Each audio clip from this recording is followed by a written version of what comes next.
made headline news on September 24, 2010, when a government-led demolition of homes in Sitio San Roque developed into a full-blown clash between residents and other concerned entities and spilled over the national highway after clashes caused massive traffic. The Manila Bulletin, one of the leading newspapers in the Philippines, published its own headline photo of the incident.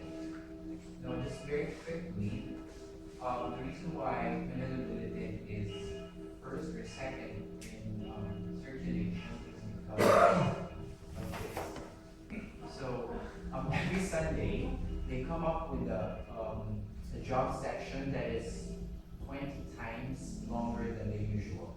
So this is a newspaper where people go to or refer to whenever they look for jobs.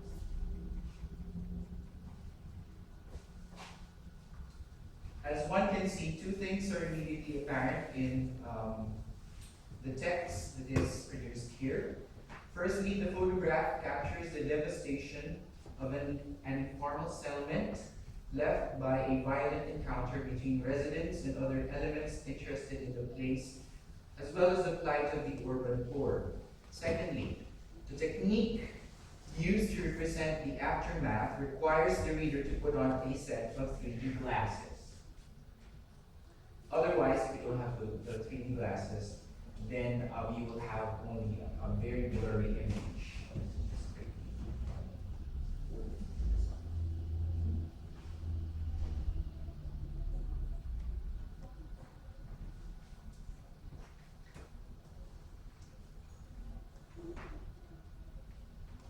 No matter how vivid the headline photograph is, the document in question remains silent about the surrounding circumstances as well as the magnitude of the unfortunate incident that left in its wake scores of damaged homes, lost valuables, and injured civilians and government workers. Even if one reads the accompanying caption, the sense of loss that usually accompanies such desperate scenes seems to be dissipated by the quote-unquote entertaining treatment of the report. The argument that is put forward in this presentation is that the desire generated by the photograph is both informed and animated by practical concerns of the producers and readers of the document. The disaffection to the issues is suggested by the representation notwithstanding. Moreover, this ideal reader is a member of a specific socio-economic class, and while one admits that the constitution of this class is still being debated, it is possible and perhaps even welcome to outline the characteristics of this class formation to enable the construction of a social history of contemporary urban life in Metro Manila. The reason why I'm talking like this is because my background is in music performance, art history, and interdisciplinary studies. Therefore, the immediate task for me was to identify the constituency of this class from which one can then draw an analysis about current social conditions. But as Bautista and others have suggested, definitions of class in the Philippines necessitate a historical appreciation of methodological and political considerations as well as data relevant to it to have any contextual or critical significance. For example, the two-tiered model that developed during the martial law period, roughly around 1960 to 1980, was crafted not merely out of the curiosity of social scientists. To a degree, it was the result of the suppression of information by conservative elements sympathetic to the Marcos administration's agenda. Manahas and Bautista also noted that the model stood as a perfect explanation of class distinction in the 1960s to the 1980s, partly because of the naivete or bias of otherwise credible external auditing entities such as the United Nations Statistical Office, and partly to the class analysis that were put forward by the political left. The former did not see at that time the need to record the socioeconomic situation of countries on a regular basis, while the latter came up with the observations that were consonant with prevailing socioeconomic realities.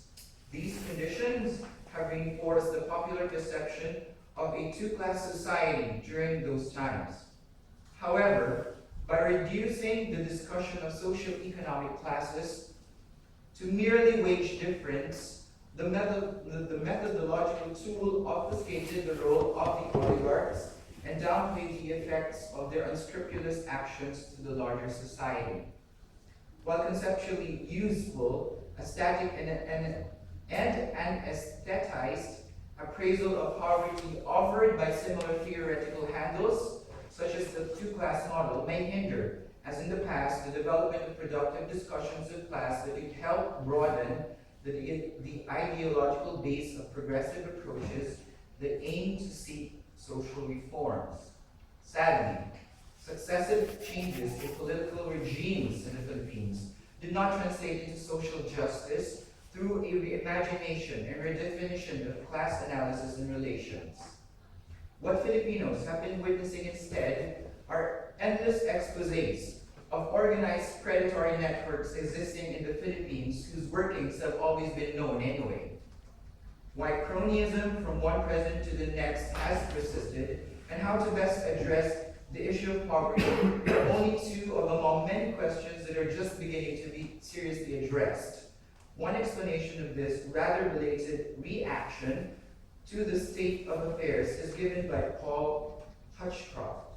He said, "The political voice of the majority, the not oligarchic middle class, has for the longest time been, open quote, curbed by frequent balance of crisis among small and medium-scale capitalists, by infighting in the leftist organizations, and by the exodus of migrants and skilled laborers overseas." Paul Hutchcroft, as some of you may already know, is the one who said that the Philippines is not really a capitalist state, that we are a booty capitalist state, because we have all the what do you call this, the resemblance of a capitalist state, but we work in a different way. So it's when you know people, it's what is important. It's what you know, who you know. It's not what you know. Currently, both independent government figures point to the failure of decades of technocratic solutions to the country's lingering socioeconomic asymmetries.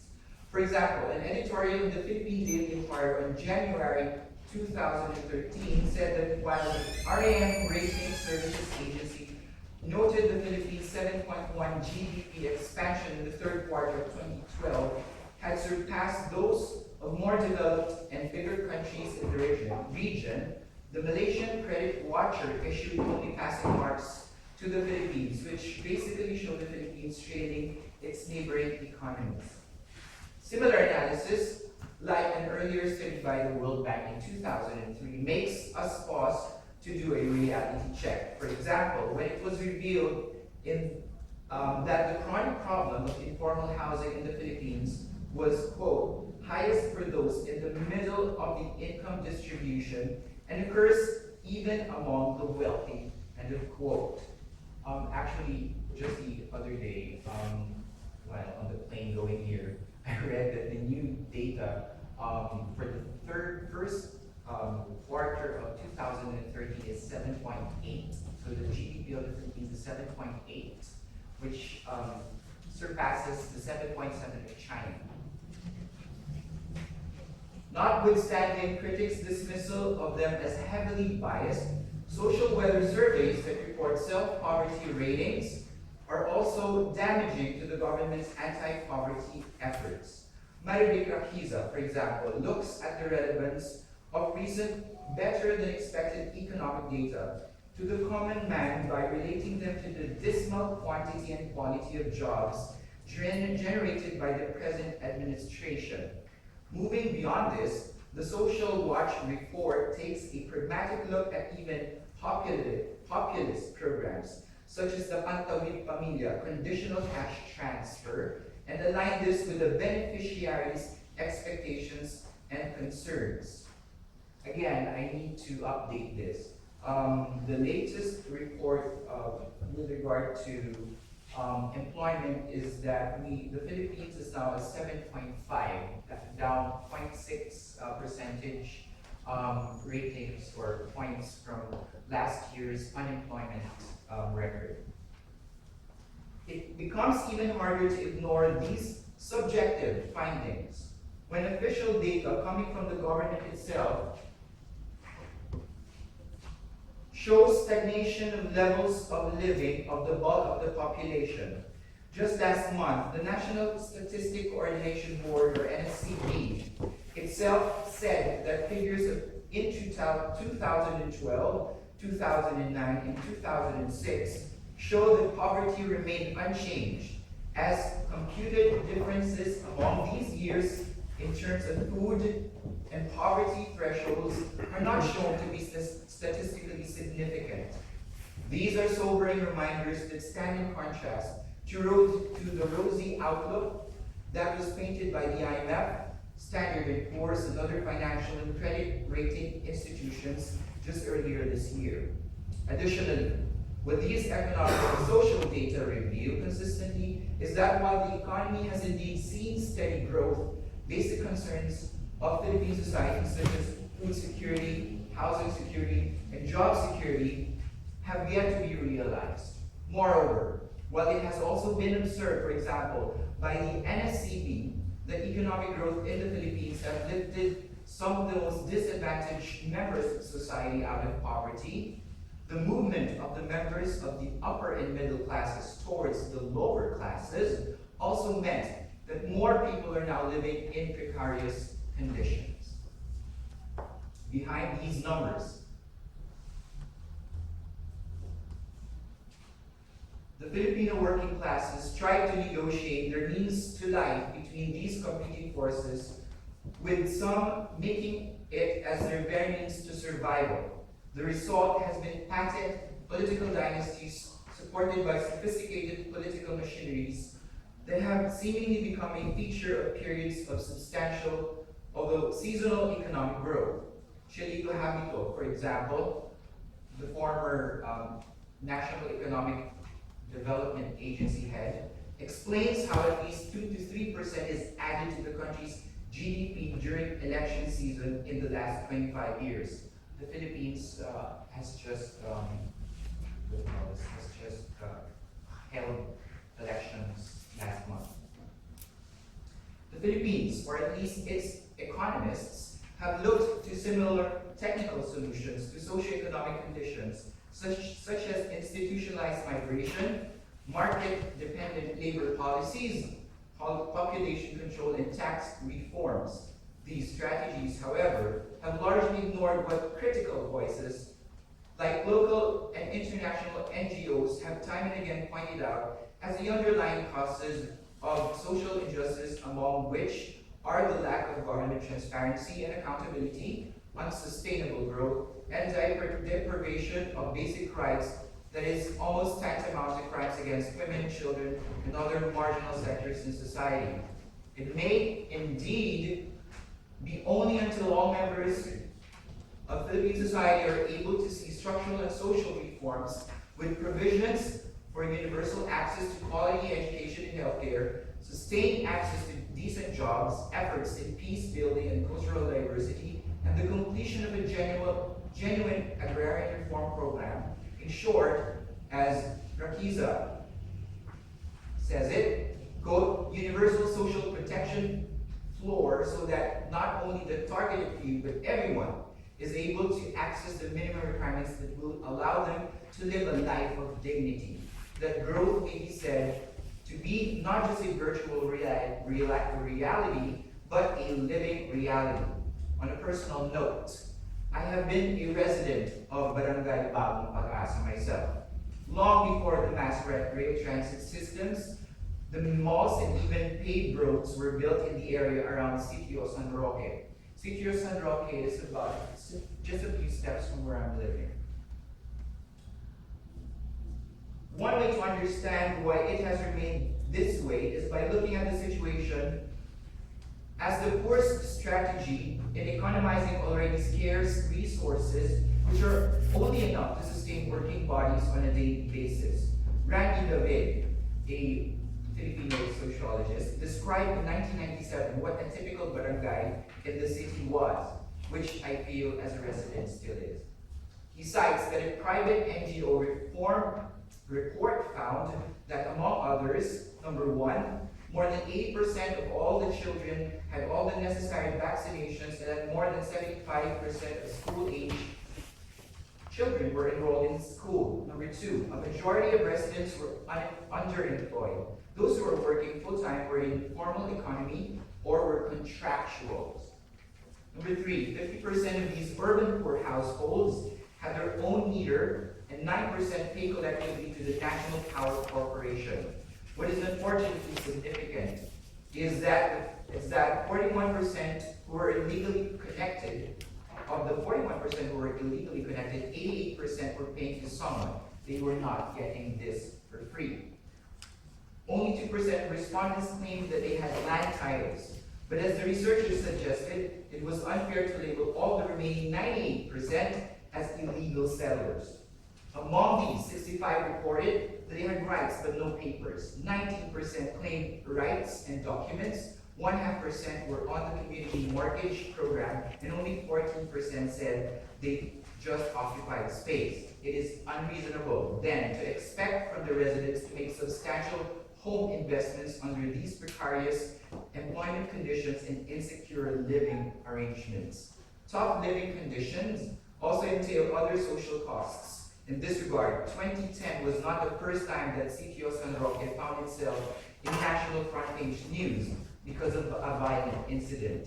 The place gained national notoriety in 1996 when two of its teenage residents stabbed to death a student from the National High School that is located just across the street of the Sitio after they took the student's wallet. In conclusion, the concept of Benedict Anderson's nation as an imagined community was what initially motivated me to give this presentation.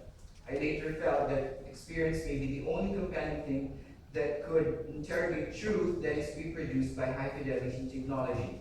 Hopefully, by complementing the facts with the retelling of the stories about my village, I have underscored the urgency behind the economic figures. Thank you. Very model reading. What are your questions? Because our speaker covered a very specific area of developments. It was a kind of break between connecting and so on. We should move from other realities. What about American heritage? I mean, colonial, some other things, the Filipino mines and patterns of activities and so on and so forth. Well, with regard to the paper, 3D, of course, is usually associated with Avatar, or so latest movie in 3D, I think it's Superman. So I think that also is evident. So you said that your background was in art and architecture and music. Speak a little bit more broadly on how that background has affected your research and your methodology, and how that distinguishes you maybe from other people who are working on subjects like this. I took up art studies in the University of the Philippines. It's a relatively new course, and the description in the web page at least, interdisciplinary studies would be to study humanities and social sciences. So that's the reason why I think I have an affinity, for example, to cultural studies theories. And how does that open a new dimension, so to speak, on the work that you're dealing with? Because I imagine that most other folks who are looking at issues like this and are perhaps looking at it more from a more traditionally sociological or anthropological, maybe political approach.